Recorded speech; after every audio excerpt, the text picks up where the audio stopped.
क्या आपको लगता है कि आपने इतनी बड़ी गलती कर दी है कि परमेश्वर आपको इस्तेमाल नहीं कर सकता? बाइबल में ये 5 लोग असफल हुए, कुछ नाटकीय रूप से, लेकिन परमेश्वर ने उनका साथ नहीं छोड़ा।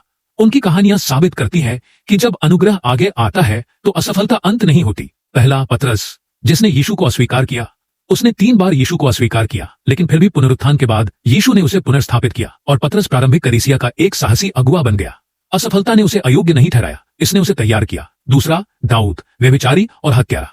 दाऊद ने बत्शेबा के साथ बहुत बड़ा पाप किया और उसके पति को मरवा डाला, लेकिन जब उसने पश्चाताप किया तो परमेश्वर ने उसे क्षमा कर दिया और फिर भी उसे मेरे मन के अनुसार मनुष्य कहा।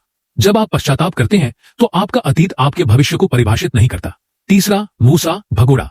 उसने एक मिस्री को मार डाला और अपनी जान बचाकर भागा। 40 साल तक वह जंगल में छिपा रहा, जब तक कि परमेश्वर ने उसे जलती हुई छारी से इजरायलियों को मिस्र से बाहर निकालने के लिए नहीं बुलाया।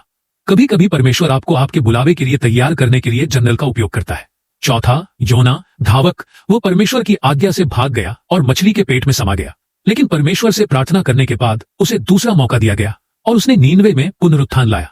परमेश्वर दूसरा मौका देने वाला परमेश्वर है। पांचवां, पौलुस, सताने वाला। उसने ईसाइयों का शिकार किया, उनकी मृत्यु को स्वीकार किया, लेकिन यीशु से मिलने के बाद वह सुसमाचार का सबसे भावुक प्रेरित बन गया। कोई भी व्यक्ति इतना दूर नहीं जाता कि परमेश्वर उसे बदल न सके। परमेश्वर के लिए असफलता अंतिम नहीं है।